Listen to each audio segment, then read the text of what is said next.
Hello? Hello? Mom. Hello? What are you doing? Hello? I'm trying to answer the phone. Oh my gosh.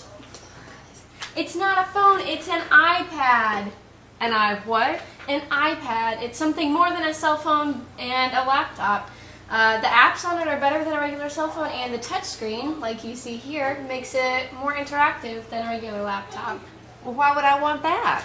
Well, it's got extended battery life, which means that you can play and learn for a lot longer than on a regular laptop. What are you talking about learning? I thought this was just for Angry Birds. It's actually for more than just games now. It's practical and efficient, and you can work in multiple learning styles at once. And it makes learning more stimulating than a regular textbook. Stimulating? How? Well, the easy navigation and the fun experience makes it more interesting for 21st century students.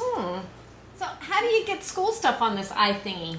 Well, the iPad App Store gives students and teachers thousands of choices for learning. There are educational apps that use internet connection to do way more than a textbook or a simple worksheet ever could. Well, that's really cool. It really is, and the apps let students simply tap the screen like that, and they can get more information, videos, and diagrams. It helps cement ideas in their heads, and it can even help with troublesome areas. Well, how many apps are there?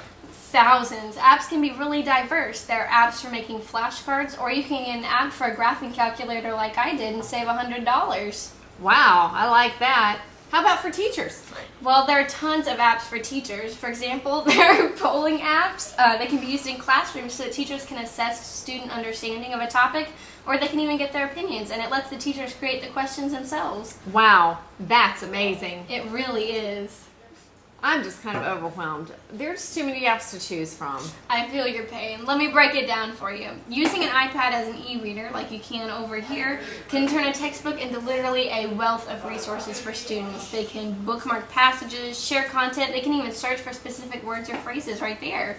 Oh, what about sciences? Well, the good thing is these apps can make exploring and experimenting way more fun and versatile. Science apps can be a one-stop experience for links and videos like those right there. Wow, is there anything these apps can't do?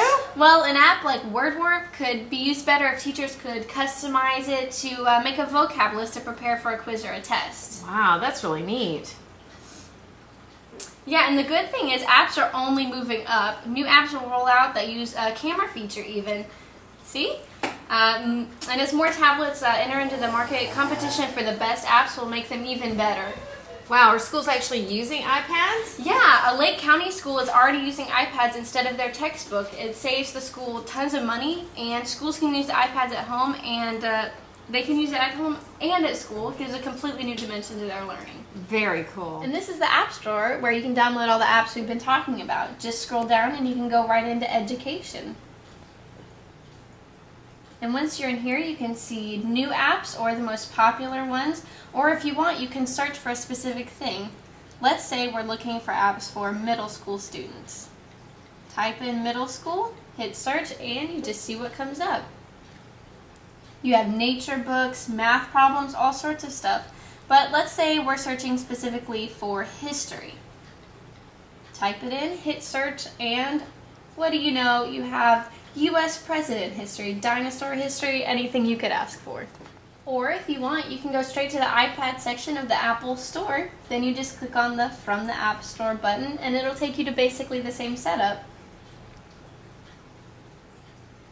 You scroll down, click on Education,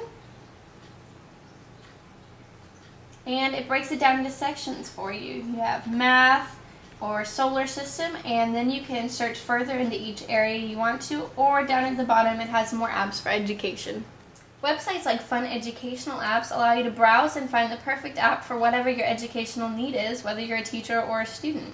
Oh, I get it. Now, I don't need my computer anymore, right? Well, not really. An iPad's not really meant to replace your primary computer. Most apps just use the iPad as more of an appliance. Like the e-reader we talked about earlier, you can use it as a book or a virtual library.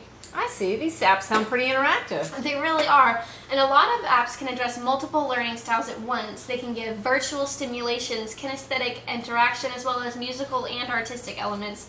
See, apps can let students have fun and enjoy learning. And get this, they might not even know they're learning when they're using them. So you could basically trick students into learning, huh? Yeah, the apps can reach students on a level where education and entertainment really meet. They can capture a student's attention and students' attention and inspire them to do more independent learning. Okay, so you said earlier that it can help students with troublesome areas. Exactly. iPads can make addressing the needs of diverse or special needs children effective and efficient too. Apps like this, they can let teachers work with the students, or the students can learn to work independently in the apps themselves. So you could even use an iPad to write a script if you were making a home video for education. Now you're getting it, Mom.